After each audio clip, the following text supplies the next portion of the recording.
E aí pessoal, tudo bem? Mais um vídeo da TV Coyote no ar. Hoje terça-feira, dia 16 de janeiro de 2024, e estamos nos aproximando das eleições presidenciais dos Estados Unidos, que vão ocorrer em outubro desse ano. Só que lá o processo eleitoral é extremamente longo e caótico, como todo mundo sabe.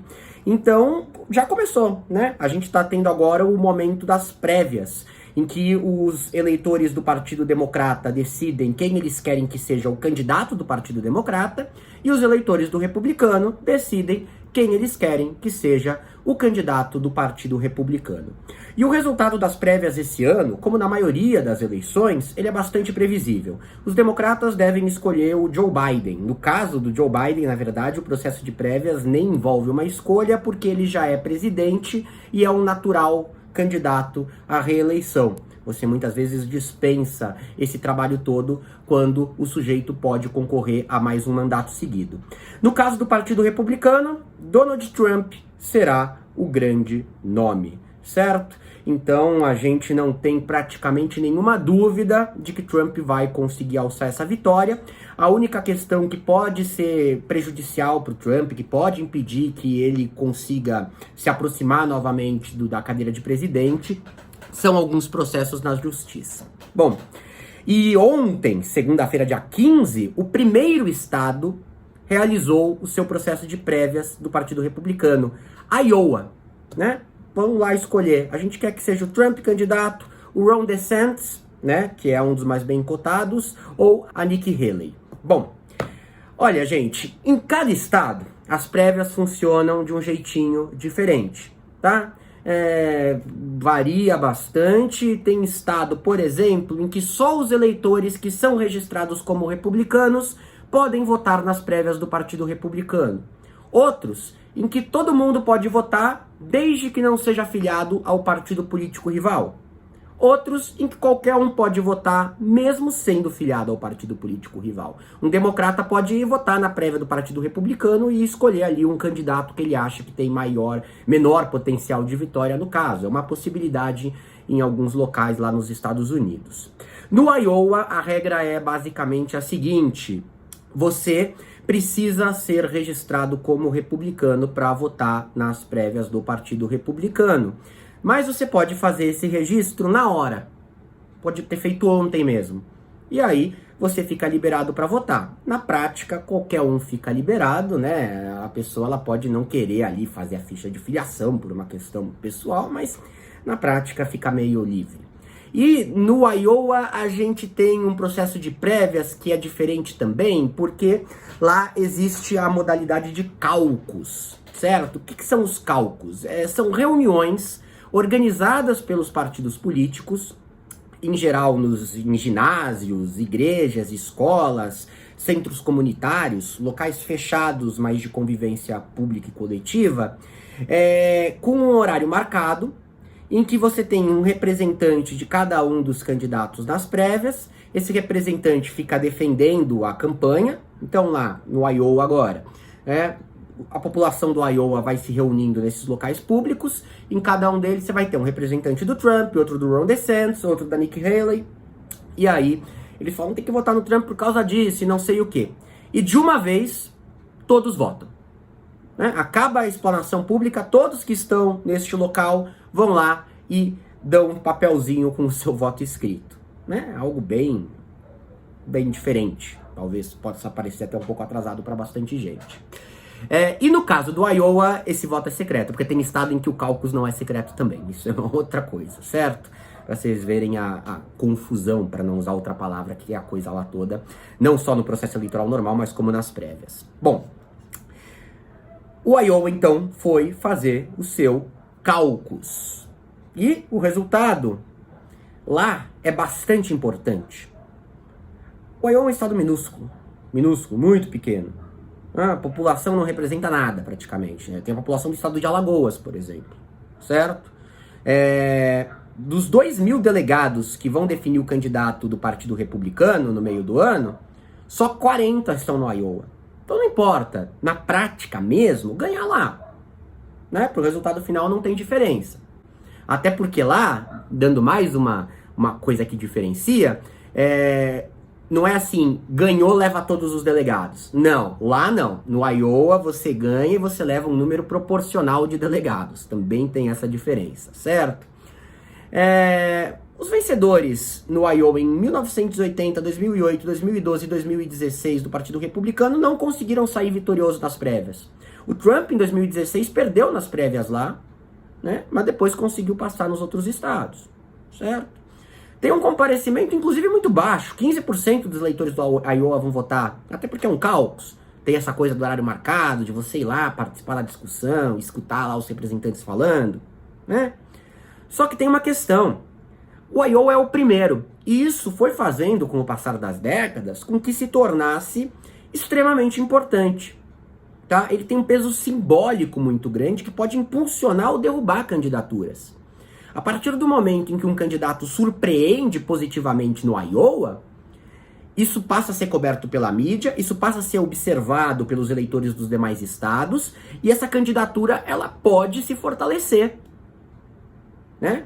A gente tem também a questão de que o Iowa, querendo ou não, pequeno e representando um perfil de eleitorado muito específico, pode dar um tom de como aquele perfil de eleitorado vai agir nos outros estados também. Um estado muito conservador, com muitos evangélicos, e o Trump ele teve uma dificuldade, principalmente em 16, de captar uma parte do eleitorado evangélico, o que surpreende bastante gente vindo aqui do Brasil, mas dentro do Partido Republicano nas prévias. Como ele vai conseguir esse eleitorado no Iowa agora, pode significar também alguma coisa sobre como ele vai conseguir esse eleitorado em outras localidades, tá? Se diz nos Estados Unidos uma máxima com frequência nesse período, que é: Iowa não é o primeiro estado a votar porque é o mais importante. Ele é o mais importante porque ele é o primeiro a votar, certo? E os partidos políticos, né, os pré-candidatos dos partidos políticos destinam muita grana para essa campanha no Iowa. Os exemplos são muitos. O Jimmy Carter ganhou lá em 1976, ele era desconhecido, por ter ganhado lá, ganhou projeção midiática, ganhou atenção e conseguiu levar a nomeação democrata em 1976. Em 2008, a Hillary Clinton era a favorita, mas o Obama ganhou no Iowa, surpreendendo muita gente. Isso convenceu o eleitorado democrata, que até queria o Obama, mas não via muita chance, não se empolgava, não a ponto de votar nas prévias, a ficar empolgado e lá votar no Obama, o Obama ser escolhido como candidato do Partido Democrata e depois ainda ganhar a eleição. Em 2016, você teve uma vitória apertada da Hillary perante o Bernie Sanders, tá? Isso serviu para lançar dúvidas sobre a campanha do Bernie e acabou enfraquecendo muito ele e pode ter sido em algum grau determinante para que a disputa tenha sido entre Hillary e Trump e não entre Bernie e Trump, tá? Então é um valor simbólico, mas é um simbolismo que é tão, né, que acaba ganhando um peso real, certo? Bom, e qual foi o resultado, né? Trump conseguiu 51% dos votos, Ron DeSantis conseguiu 21% e em terceiro ficou Nikki Haley com 19% dos votos. Qual que era o suspense esse ano com Iowa nas prévias republicanas, né? O suspense basicamente era o Trump vai conseguir uma vantagem larga diante do segundo lugar?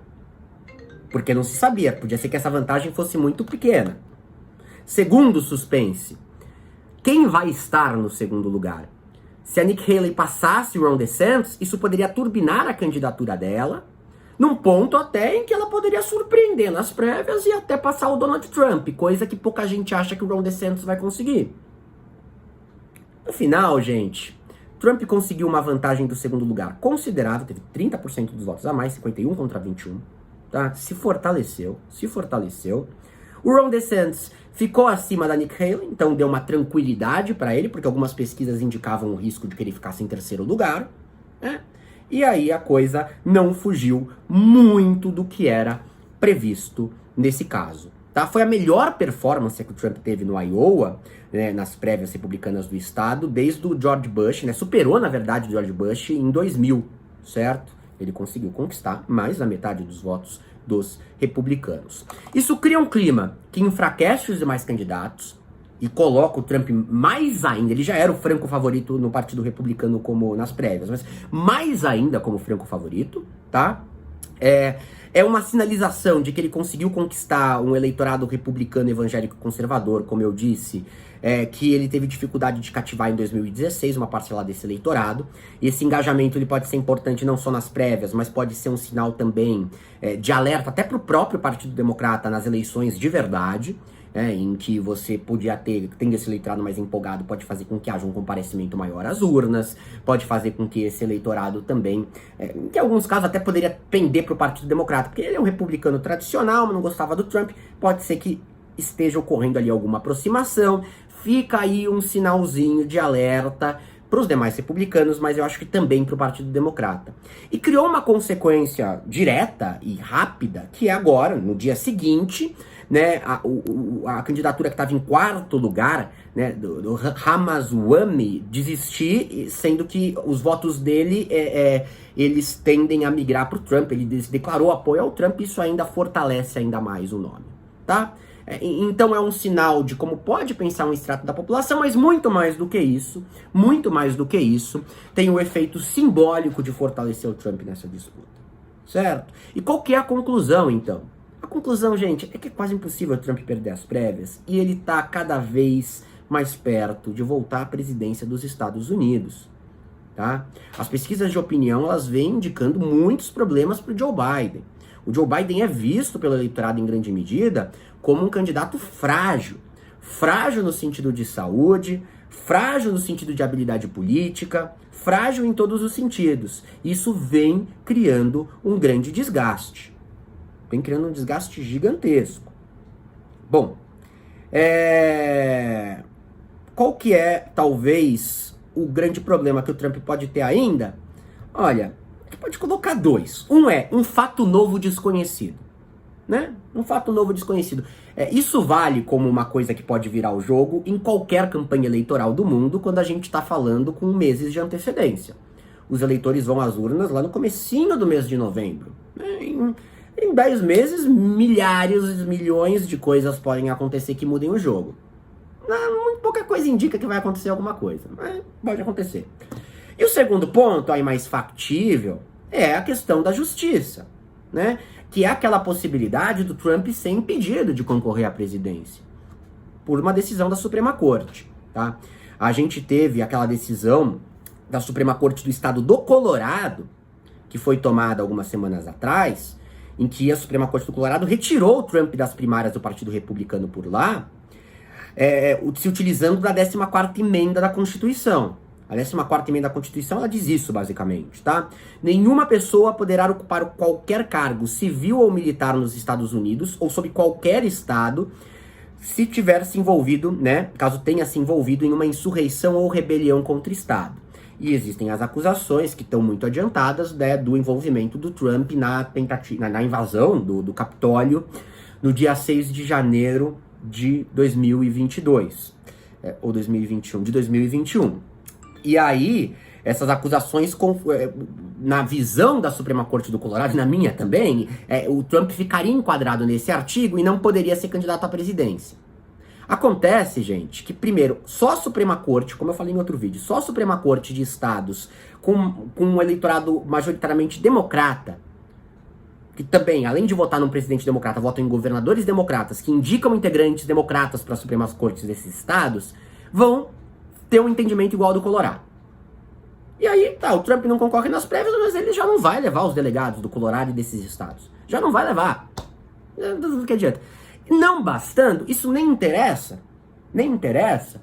porque vai cair na Suprema Corte do país, dos Estados Unidos. A Suprema Corte dos Estados Unidos vai decidir isso.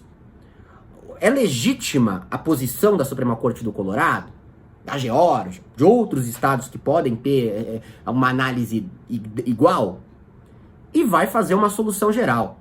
Trump se enquadra na 14ª emenda, então ele está fora da disputa. Ou Trump não se enquadra, ele está na disputa, inclusive no Colorado, porque a Suprema Corte do país, ela é superior à Suprema Corte do Estado. E qual que vai ser a decisão da Suprema Corte do país? Gente, a maioria ali é republicana. Muitos ali foram indicados pelo Donald Trump. É difícil de imaginar que eles vão tomar uma posição diferente. Então, gente, as prévias no Iowa, a configuração da Suprema Corte, as pesquisas de opinião pública, tudo isso vai numa única direção. Trump será candidato a presidente e ele é o favorito para vencer em outubro desse ano. Coisa que pouca gente talvez imaginasse em 2020. Para mim, pelo menos, não era algo mensurável. Vamos seguir acompanhando. A gente tem agora, né, teve as prévias, vai tendo várias outras, muito menos importantes. Algumas ganham mais destaque porque envolvem um número maior de delegados. Mas quanto mais o tempo passa, a chance de você ter surpresa, ela vai ficando menor. Fatos novos vão se tornando mais improváveis. Isso é bom pro Trump, porque é ele que tá lá na frente. Qualquer momento estou de volta com mais informações. Grande abraço a todos e até a próxima.